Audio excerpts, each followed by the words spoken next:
जय श्री राम दोस्तों। आज की कहानी में आप सबका दिल से स्वागत है। कहानी थोड़ी सी भी पसंद आए तो please like share and subscribe ज़रूर कीजिएगा। आज की कहानी है ईश्वर का चमत्कार। रिश्ते निभाकर जान लिया हमने, माँ बाप से बढ़कर कोई नहीं होता। आज सुबह सुबह उर्मिला जी मंदिर जाने के लिए तैयार हो गई। वह रोज़ नियम से मंदिर जाती थी। अभी दरवाज़ा हल्का सा खुला ही हुआ था कि उनकी बहू पूनम अपने पति अंकुर से कहने लगी, मैं तो हर सुबह खटपट से परेशान हो गई हूँ। सुबह सुबह सोने भी नहीं देती तुम्हारी माँ। खुद तो नहा धोकर मंदिर के लिए निकल जाती हैं और दिन भर में सारा काम करने में लगी रहती हूँ। सारे घर का काम मुझे ही देखना होता है। लेकिन पूनम, ऐसा तो नहीं है कि पूरे घर का काम तुम ही करती हो। झाड़ू पोछा और बर्तन के लिए तो काम वाली रखी हुई है और मुझे मालूम है कि सब्जी साफ करना और काटने जैसे कुछ काम तो मेरी माँ ही करती है। लेकिन तुम हो कि सुबह सुबह चिल्लाना शुरू कर देती हो। अजी, झाड़ू पोछा और बर्तनों के अलावा भी बहुत सारा काम होता है घर में। तुम्हारी माँ तो मंदिर में 2 घंटे लगा कर आती है। इतनी देर में तो मैं घर का सारा काम निपटा चुकी होती हूँ। मुझे तो एक बात समझ में नहीं आती, जब इनका घर में दिल लगता ही नहीं है तो इन्हें किसी वृद्ध आश्रम में क्यों नहीं छोड़ देते हो। वहाँ इन्हें इनकी उम्र की सहेलियाँ भी मिल जाएंगी। पूनम ने तुमसे कितनी बार कह चुका हूँ, मेरी माँ के बारे में ऐसी बातें मत किया करो। मुझे तो समझ में नहीं आता कि मैं तुमसे बात करके अपना टाइम क्यों वेस्ट कर रहा हूँ। तुम्हारा तो ये रोज़ का ही काम है। अब थोड़ी देर शांति से मुझे सोने दो। उर्मिला जी अपने बेटे और बहू की सारी बातें सुन चुकी थी, लेकिन वह जानती थी कि यह तो उनकी बहू का रोज का काम है। उसने घर का माहौल ही ऐसा बना रखा था कि वह कोई शांति से रह ही नहीं सकता था। इसीलिए थोड़ी शांति में रहने के लिए उर्मिला जी मंदिर चली जाया करती थी। बरसों पहले उनके पति की मृत्यु हो चुकी है। इकलौते बेटे अंकुर के अलावा उनका और था ही कौन। अंकुर उन्हें उनकी शादी के 10 साल बाद मन्नत मांग मांग कर मिला था। यदि वे उसके साथ ना रहती तो फिर कहाँ जाती। अंकुर भी अपनी माँ का पूरा ख्याल रखता था। अंकुर और पूनम का एक बेटा है मोनू, जिसे अपनी दादी माँ का साथ बहुत अच्छा लगता है। लेकिन अंकुर की पत्नी पूनम को अपनी सासू माँ फूटी आँख नहीं सुहाती। जब भी उर्मिला जी अपने पोते के साथ हंसती बतियाती हैं तो बहू की घूरती नज़रें उनकी हंसी को वहीं दबा देती हैं और वह सहम कर चुप हो जाती हैं। मोनू अपनी दादी से इतना प्यार करता था कि एक पल भी उनके बिना बिताना नहीं चाहता था। यही बात पूनम को अच्छी नहीं लगती थी और अंकुर जब भी शाम को दफ्तर से लौट कर आता तो अक्सर उसके सामने एक ही रट लगाई रखती थी, मैं तो तुम्हारी माँ का काम करते करते थक चुकी हूँ। तुम्हारी माँ तो दिन भर पड़े पड़े खाती रहती है। मुझे इनसे छुटकारा चाहिए। उर्मिला जी की हमेशा यही कोशिश रहती थी कि उनकी बहू पर काम का कोई बोझ कम से कम रहे। तबीयत ठीक रहती थी तो वे बहू के साथ उसके काम में हाथ बटा दिया करती थी। जब भी काम वाली बाई छुट्टी पर रहती थी तो बिना देर किए कपड़े भी साफ कर दिया करती थी। लेकिन बहू के ऊपर तो जैसे उन्हें वृद्ध आश्रम भेजने का भूत सवार हो गया था, जिस कारण घर में हमेशा कलह का वातावरण रहने लगा। अंकुर ये बात मानने को बिल्कुल भी तैयार नहीं था। इसी प्रकार धीरे धीरे समय व्यतीत होता रहा। आज पूनम के कुछ रिश्तेदार उसके घर आए तो उर्मिला जी को उसी समय खांसी आ गई। वे काफ़ी देर तक ज़ोर ज़ोर से खांस रही थीं। उसी समय तो पूनम ने कुछ नहीं कहा, लेकिन रात को जब अंकुर घर लौटा तो पूनम ने फिर से हंगामा शुरू कर दिया और जिद ठान ली कि अब वह माजी को वृद्धाश्रम भेजकर ही रहेगी। रात को जब सब लोग सो रहे थे तो अंकुर पानी पीने के लिए कमरे में से बाहर आया तो माँ के कमरे की बत्ती जल रही थी। अंकुर ने अंदर जाकर देखा तो उसकी माँ किसी गहरी सोच में थी। अंकुर अपनी माँ के पास आकर उनकी गोद में सर रखकर लेट गया। क्या हुआ माँ, कोई परेशानी है? बेटा, मैं सोच रही थी कि केवल मेरी वजह से तुम दोनों में रोज़ रोज़ कलेश होता है। घर का वातावरण खराब हो चुका है। बेटा, मैं तो अपनी ज़िंदगी जी चुकी हूँ। अब मेरी केवल एक ही इच्छा है कि तुम सब हंसी खुशी रहो। मैं चाहती हूँ कि तू मुझे ऋषिकेश के वृद्धाश्रम में छोड़ आओ। लेकिन माँ, मेरे जीते जी आपको अपने से अलग कैसे कर सकता हूँ? मुझे तो आप मेरी जान से भी ज़्यादा प्यारी हो। आज मैं जो कुछ भी हूँ केवल आपके वजह से हूँ। मैं आपके कर्ज से कभी मुक्त नहीं हो सकता। लेकिन बेटा, इस घर का कलह भरा वातावरण मुझे रास नहीं आ रहा। मैं केवल कुछ ही समय के लिए वहाँ जाना चाहती हूँ। जब इस घर का वातावरण शांत हो जाएगा तो तुम मुझे वापस ले आना। मेरी हवा पानी बदल जाएगी तो मुझे भी अच्छा लगेगा। और आजकल तो वृद्ध आश्रमों में भी बहुत अच्छी सुविधाएं दी जाती हैं। मुझे भी वहाँ अपनी उम्र के लोग मिल जाएंगे तो मेरा दिल भी लगा रहेगा। तुम लोगों को जब भी मेरी याद आए तो मुझसे मिलने आ जाना। अंकुर अपनी माँ की बातें सुनकर लगातार उनके चेहरे की तरफ देख रहा था। उनके चेहरे पर मुस्कुराहट थी, लेकिन उनकी आंखों में छुपे आंसुओं का सैलाब अंकुर साफ साफ देख पा रहा था। हालातों से मजबूर होकर अंकुर जाकर वापस अपने बिस्तर पर लेट गया। आंखों की नींद तो अब गायब ही हो चुकी थी। माँ के बारे में सोचते सोचते अंकुर अतीत के पन्नों में पलटने लगा। वह करीब 5 वर्ष का ही था जब उसके पिता का निधन हो गया था। उसकी माँ उर्मिला जी पर जब रिश्तेदारों ने दूसरी शादी करने का दबाव बनाया, लेकिन उन्होंने फैसला लिया कि वह दूसरा विवाह नहीं करेंगी। अपने बेटे अंकुर का ही लालन पोषण करेंगी और अपने बेटे को माँ और बाप दोनों का ही प्यार देंगी। पढ़ी लिखी तो ज़्यादा नहीं थी, लेकिन खाना बहुत ही अच्छा बनाती थी। इसीलिए घर पर रहकर ही टिफ़िन सर्विस शुरू की। न सुबह देखा न शाम देखी और कड़ी मेहनत करते हुए अपने बेटे को पढ़ाया और लिखाया, इस लायक बनाया कि वह आज एक सरकारी बैंक में मैनेजर की पोस्ट पर है। अंकुर ने अपनी माँ का संघर्ष भरा जीवन देखा था, इसीलिए वह चाहता था कि उसकी पत्नी नौकरी ना करके घर संभाले और उसकी माँ की सेवा करे। परंतु अंकुर का यह माँ के प्रति प्यार पूनम को कतई पसंद नहीं था और जिस बात से पूनम को और भी अधिक चिड़चिड़ा बना दिया था वह ये थी कि उसका बेटा मोनू भी अपनी माँ से ज़्यादा अपनी दादी से ही प्यार करता था। इस सब का परिणाम यह हुआ कि पूनम आए दिन अपनी सासू माँ पर कटाक्ष करने लगी और अपने तीर जैसे शब्दों से घायल करने लगी।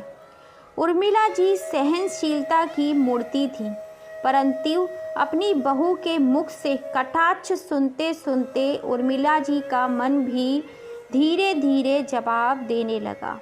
धीरे धीरे वह अस्वस्थ रहने लगी। खांसी करते हुए उन्हें उल्टी हो जाती थी। अब तो बहू उन्हें घिन भरी नज़रों से देखने लगी। और जान चुकी थी कि अपनी सासू माँ को वृद्ध आश्रम भेजकर ही दम लेगी, जिसका नतीजा यह हुआ कि उर्मिला जी हार कर खुद ही वृद्ध आश्रम जाने को तैयार हो गई। अंकुर भी यह बात समझ गया था कि उसकी माँ को इस घर में घुट घुट कर जीना पड़ रहा है, जिस कारण उनका स्वास्थ्य गिरता जा रहा है। परिस्थितियों से परास्त होकर अंकुर अपनी माँ को वृद्ध आश्रम छोड़ने के लिए तैयार हो गया था, लेकिन मोनू अपनी दादी की वृद्ध आश्रम जाने वाली बात सुनते ही तुरंत अपनी दादी से लिपट गया। मैं दादी को कहीं नहीं जाने दूंगा, दादी मेरे साथ ही रहेगी। चिल्लाते हुए वह ज़ोर ज़ोर से रोने लगा। उसे रोता देख अंकुर भी अपना दिल हारने लगा, परंतु फिर उसने अपने बेटे को समझाया, बेटा, दादी को कुछ समय के लिए आराम की ज़रूरत है। जब कुछ समय के बाद उनकी तबीयत ठीक हो जाएगी तो हम उन्हें यहाँ पर वापस ले आएंगे। आखिरकार दिल पर पत्थर रखकर अंकुर अपनी माँ को वृद्ध आश्रम छोड़कर आ गया। उर्मिला जी के घर से जाने के बाद अंकुर और मोनू बहुत ही उदास हो गए, परंतु पूनम की खुशी का ठिकाना नहीं रहा। मोनू हर रोज़ स्कूल से आने के बाद अपनी दादी के कमरे में बैठा रहता था। पूनम उसे बहुत समझाती कि वह उसके पास आकर बैठे, परंतु वह अकेले बैठना ही पसंद करता था। उस दिन के बाद से अंकुर भी अपनी नौकरी में और अधिक व्यस्त हो गया और 1 महीना कब बीत गया पता ही नहीं चला। बहुत बार अंकुर सोचता था कि जाकर अपनी माँ को वापस ले आए, लेकिन फिर किसी न किसी काम में व्यस्त हो जाता था। ऐसे करते करते 3 महीने बीत गए और एक दिन वृद्ध आश्रम से अंकुर के पास फ़ोन आया। मिस्टर अंकुर, आपकी माता जी उर्मिला का बीती रात दिल का दौरा पड़ने से देहांत हो चुका है। आप तुरंत आश्रम पहुंच जाइए। यह बात सुनते ही अंकुर सुन्न रह गया और अपना सिर पकड़कर धड़ाम से ज़मीन पर बैठ गया। रोते हुए बोलने लगा, कितना क्रूर था मैं, जो अपनी माँ को ही वृद्ध आश्रम छोड़कर आ गया और उन्हें वापस लेकर आना तो दूर, मैं तो उनसे मिलने तक का समय ना निकाल पाया। मैं उस माँ को कैसे भूल गया जिसने अपना संपूर्ण जीवन मुझ पर कुर्बान कर दिया, जिसकी गोद में सिर रखते ही मैं सारी दुनिया की परेशानियों को भूल जाता था। साक्षात ईश्वर का रूप थी मेरी माँ, और ऐसी पूजनीय माँ के जीवन के अंतिम पड़ाव में मैं उनके साथ नहीं था। मैं ऐसा अनर्थ कैसे कर बैठा। अंकुर की आंखों से निरंतर आंसू की धारा बह रही थी। उसी समय पूनम भी बाजार से वापस लौट आई। देखा तो अंकुर ज़मीन पर पड़ा हुआ लगातार आंसू बहा रहा था। पूनम उसे देखकर घबरा गई और उससे पूछने लगी, क्या हो गया है, आप रो क्यों रहे हो? पूनम को देखते ही अंकुर ज़ोर ज़ोर से चिल्लाने लगा, यह सब तुम्हारा किया धरा है, यह केवल तुम्हारे ही कारण हुआ है। लेकिन मैंने क्या किया है, कुछ बताइए तो क्या हुआ है? पूनम बोली तो अंकुर भरे गले से बोला, तुम मेरी माँ से छुटकारा पाना चाहती थी, मैंने हमेशा के लिए तुम्हें छुटकारा दे दिया। माँ इस दुनिया को छोड़कर हमेशा हमेशा के लिए चली गई। यह सुनते ही पूनम को झटका लगा और सोनू यह सुनते ही ज़ोर ज़ोर से रोने लगा। पूनम अंकुर से माफ़ी मांगते हुए उसे तसल्ली देने लगी, हमें जल्दी ही ऋषिकेश के लिए निकलना होगा, लेकिन बाहर बहुत तेज़ बरसात हो रही है। जैसे ही बारिश कम होगी हम निकल पड़ेंगे, लेकिन बारिश है कि रुकने का नाम ही नहीं ले रही है और हर बीते पल बारिश तेज़ होती जा रही थी। अंकुर ने समय व्यर्थ न गवाते हुए ड्राइवर को फ़ोन किया और उससे कहा उन्हें जल्दी ही ऋषिकेश पहुंचना है। लेकिन ड्राइवर ने कहा कि ऋषिकेश के पूरे रास्ते में तेज मूसलाधार बरसात हो रही है। पानी भर जाने के कारण पूरा मार्ग रुका हुआ है। बाढ़ जैसी स्थिति बनी हुई है। ऐसे में घर से बाहर निकलने का मतलब है किसी मुसीबत को बुलावा देना। हमें कुछ देर के लिए बारिश कम होने का इंतज़ार करना पड़ेगा। उधर वृद्ध आश्रम से अंकुर के पास दोबारा फ़ोन आया कि यदि वे लोग सुबह तक नहीं पहुँचे तो आश्रम के अधिकारी स्वयं उर्मिला जी का अंतिम संस्कार कर देंगे। लेकिन बारिश कम होने का नाम ही नहीं ले रही थी। दुखी मन से अंकुर बैठा हुआ यही सोचता रहा कि कब बारिश कम हो और कब वह यहाँ से चले। आत्मग्लानि से भरा वह केवल उसी समय को सोच रहा था जब वह अपनी माँ को वृद्धाश्रम में छोड़ने गया था। सारी रात बीत गई और सुबह हो चुकी थी, लेकिन अभी तक मूसलाधार बारिश नहीं रुकी थी। जब सुबह तक उनका जाना संभव नहीं हो पाया तो आश्रम वालों ने ही उसकी मां का दाह संस्कार कर दिया। 2 दिन बाद अंकुर अपने परिवार के साथ आश्रम पहुंचा और अपनी मां की अस्थियां गंगा में प्रभावित करते हुए बिलखते खाली हाथ वापस आ गया। घर आकर अंकुर और पूनम बहुत दुखी थे। अंकुर का किसी काम में मन नहीं लग रहा था, लेकिन इस घटना ने मोनू को अंदर तक झकझोर कर रख दिया था। इसका बचपन तो जैसे कहीं गुम ही हो गया था। उसकी माँ जो सब्जी बनाकर देती वह चुपचाप से खा लेता। जहाँ बैठने को कहती वहीं जाकर चुपचाप बैठ जाता। वह गुमसुम सा काम करते जा रहा था, लेकिन जब भी पढ़ाई करने बैठता तो उसका मन पढ़ाई में नहीं लगता था। किताब उठाकर बैठा रहता, परंतु एक भी अक्षर नहीं पढ़ पाता था। एक दिन मोनू जब स्कूल से घर वापस आया तो आकर बिस्तर पर निढाल सा गिर गया। पूनम ने देखा तो उसे बुखार सा लगा। थर्मामीटर लगाने पर पता चला कि बुखार 104 डिग्री है। पूनम घबरा गई और तुरंत अंकुर को फ़ोन किया। जल्दी से उसे डॉक्टर के पास लेकर गए और दवाई दी, परंतु बुखार है कि उतरने का नाम ही नहीं ले रहा था। हमेशा 103 और 104 डिग्री के करीब रहता। रह रहकर मोनू नींद में ही दादी माँ को बुलाता रहता था। करीब 1 सप्ताह तक भी जब दवाइयों ने असर नहीं किया तो मोनू को मनोचिकित्सक के पास लेकर गए। मोनू हमेशा नींद में बड़बड़ाता रहता, दादी आप मेरे पास वापस आ जाओ, आप मेरे पास ही रहोगी। उसकी मानसिक स्थिति को देखते हुए डॉक्टर ने कहा, बच्चे के दिमाग पर बहुत बुरा असर पड़ा है। क्या अब इसकी दादी जी इसके साथ नहीं रहती? अंकुर ने दादी के ऋषिकेश छोड़ने से लेकर अब तक की सारी कहानी डॉक्टर को बताई और बताया किसी भी प्रकार से बच्चे की हालत में कोई सुधार नहीं आ रहा है। उनकी बात को सुनकर डॉक्टर ने उन्हें कहा, देखिए मैं जानता हूँ कि आपके लिए थोड़ा मुश्किल है, लेकिन इस समस्या से निपटने का केवल एक ही यही हल है।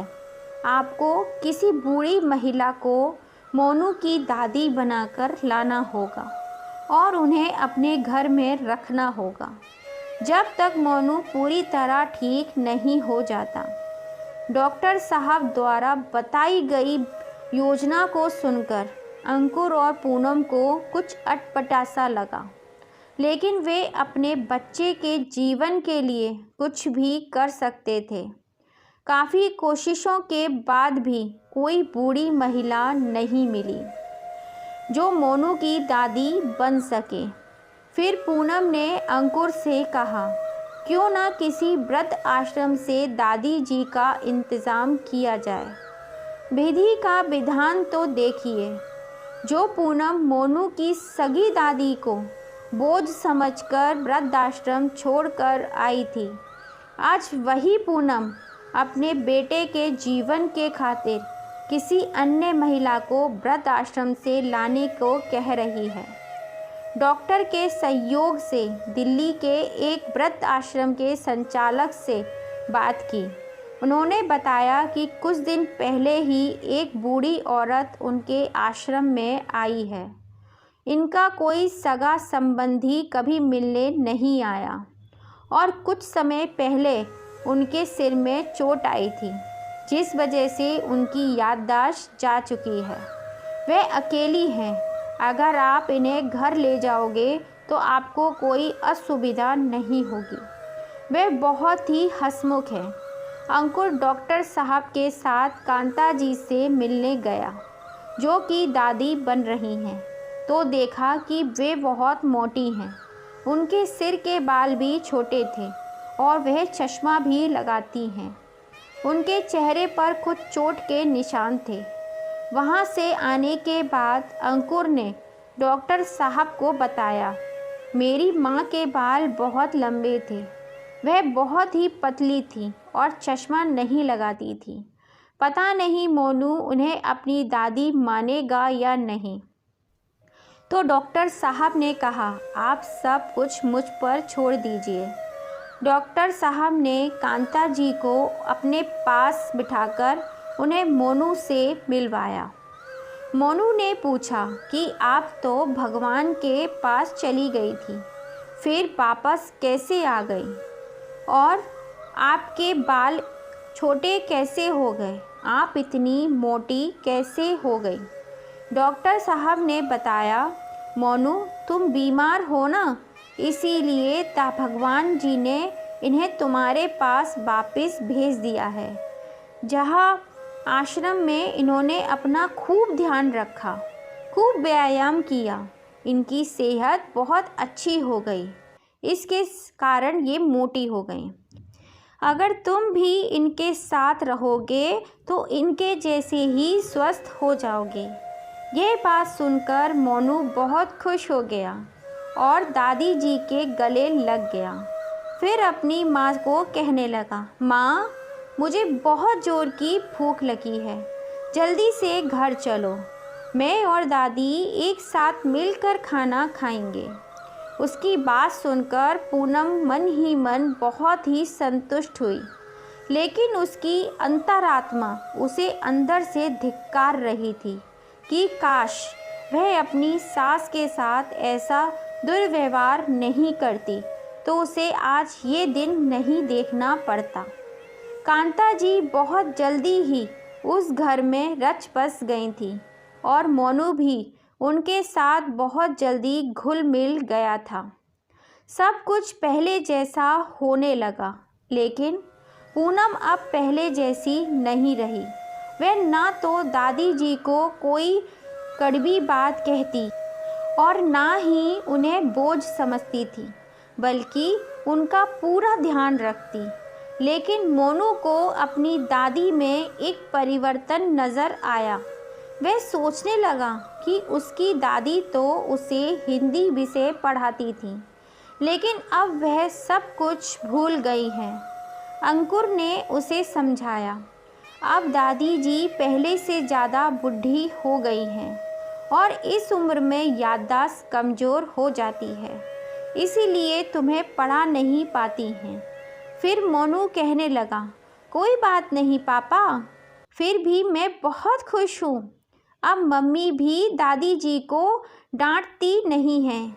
अंकुर के मन में एक बहुत बड़ी कसक थी कि काश ऐसा वातावरण मेरी माँ के समय में भी होता। उसे रह रहकर अपनी माँ की याद कचोटती रहती और बार बार उसका मन गिलानी से भर उठता था। कभी कभी तो अकेले में दुख से कतार हो उसकी आंखों से आंसू उमड़ आते। आज अंकुर सुबह उठा तो अपनी माँ को याद करके उदास हो गया। तभी मोनू उसके सामने मुस्कुराता चेहरा लेकर आया। क्या हुआ पापा, आप रो क्यों रहे हो? अब तो दादी भी हमारे पास आ गई है। पापा, मेरे पास आपकी उदासी दूर करने का एक बहुत ही अच्छा आइडिया है। आज आप ऑफिस नहीं जाएंगे, हम सब शॉपिंग करने चलेंगे। मेरी और दादी की मनपसंद चीज़ खरीद कर लाएंगे और शाम को हम सब पार्क भी जाएंगे। अंकुर भी बहुत उदास था तो कुछ देर सोच कर बोला, चलो भाई, आज तुम्हारी बात मान ही लेते हैं। इतना सुनते ही मोनू खुशी से उछल पड़ा। सभी लोग जल्दी से तैयार होकर शॉपिंग के लिए निकल गए। सभी का दिल उमंग और प्रसन्नता से भरा हुआ था। शॉपिंग के बाद उन्होंने रेस्टोरेंट में खाना भी खाया और शाम को पार्क में खूब मस्ती की। जब घर लौटने का समय हुआ तो सभी लोग गाड़ी में बैठने लगे। अंकुर और पूनम गाड़ी में बैठ चुके थे और दादी जी जैसे ही गाड़ी का दरवाज़ा खोलने लगी तो मोनू ने देखा कि सड़क के दूसरी ओर आइसक्रीम पार्लर था। उसने अपनी दादी से कहा, दादी, आइसक्रीम खानी है, चलो ना। ऐसा कहते ही वह उनका हाथ पकड़कर तेज़ी से दौड़ने लगा। दादी ने देखा सामने से तेज गति की कार बेकाबू होकर आ रही थी और मोनू को बचाने के इरादे से उन्होंने उसका हाथ तेज़ी से पीछे की ओर खींचा। मोनू तो गाड़ी से बच गया, लेकिन दादी माँ को गाड़ी से टक्कर लग गई और वह कुछ दूरी पर जाकर गिर गई। उनके सिर में वापस से चोट लग गई और खूब सारा खून की धारा बह रही थी। पूनम और अंकुर एकदम घबरा गए। क्षण भर की भी देर ना करते हुए उन्हें पास के अस्पताल में लेकर पहुँचे। उन्हें वृद्धाश्रम के संचालक को भी शीघ्र ही अस्पताल में आने को कहा। डॉक्टर ने तुरंत उनका इलाज शुरू कर दिया और बताया कि उन्हें सिर पर ज़्यादा चोट आई है, जबकि शरीर पर ज़्यादा चोटें नहीं हैं। कुछ समय के बाद वृद्धाश्रम के संचालक भी वहां पर पहुंच गए। अंकुर ने देखा कि दादी जी के होंठ कांपने लगे थे और वह श्यामू श्यामू बोलने लगी। अंकुर को यह शब्द सुनकर अपने कानों पर विश्वास नहीं हुआ, क्योंकि यह उसके बचपन का नाम है और इस नाम से केवल उसे उसकी माँ ही पुकारा करती थी। अंकुर हैरान रह गया और बोला, इस नाम से तो मुझे मेरी माँ पुकारा करती थी। वृद्ध आश्रम का संचालक तुरंत ही सारा मामला समझ गए और बोले कि कुछ समय पहले इन माताजी का एक्सीडेंट हो गया था। इनके सिर पर गंभीर चोट आई थी, जिससे इनकी स्मृति चली गई थी। मुझे लगता है कि यह वापस उसी जगह चोट लगने के कारण इनकी स्मृति वापस आ गई है।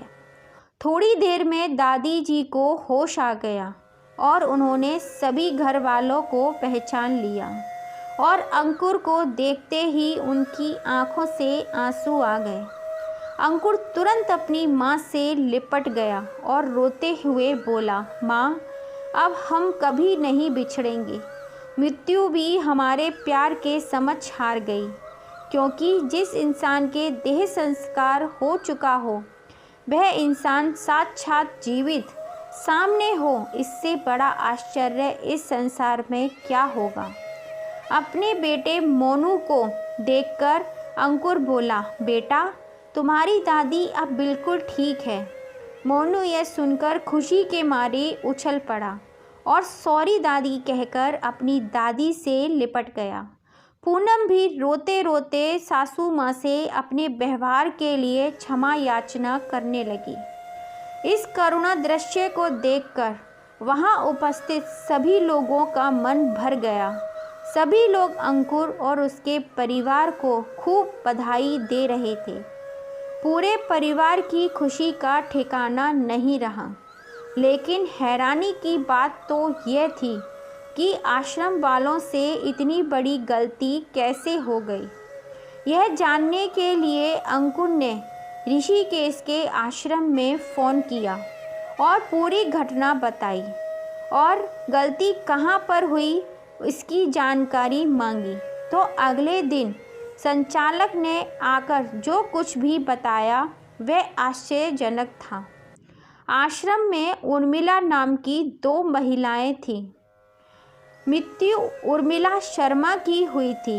इत्तेफाक की बात थी कि जिस दिन उर्मिला शर्मा की मृत्यु हुई उसी दिन आपकी माँ जी यानी उर्मिला वर्मा जी का भी पैर फिसल जाने के कारण सिर में चोट लग गई।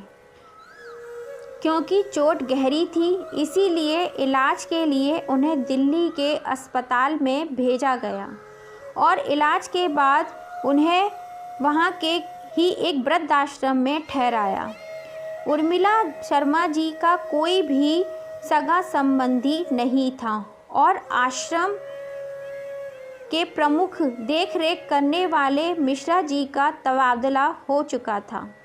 उनके स्थान पर जो नए सज्जन आए थे उनकी अज्ञानता के कारण रजिस्टर में नाम के साथ दिए गए विवरण पर ध्यान न देने के कारण यह स्थिति उत्पन्न हुई थी।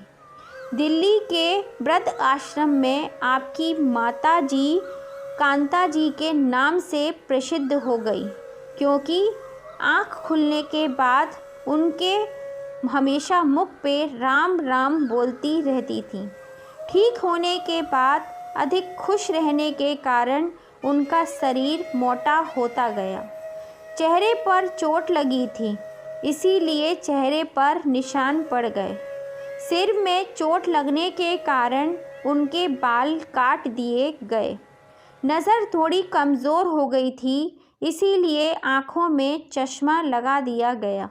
ईश्वर का चमत्कार देखकर सब लोग हक्के बक्के रह गए। उन्होंने सपने में भी कल्पना नहीं की थी कि उनकी वह माँ जिसका वह अस्थि विसर्जन भी कराए थे उन्हें जीवित मिलेगी। परंतु अब उनकी अनुपस्थिति में उनका परिवार में महत्व सभी लोग भली भांति जान चुके थे और उधर पूनम ये सोच सोचकर शर्म से डूबी जा रही थी। आज असल में उसी माँ ने उसके बेटे को जीवन दान दिया था।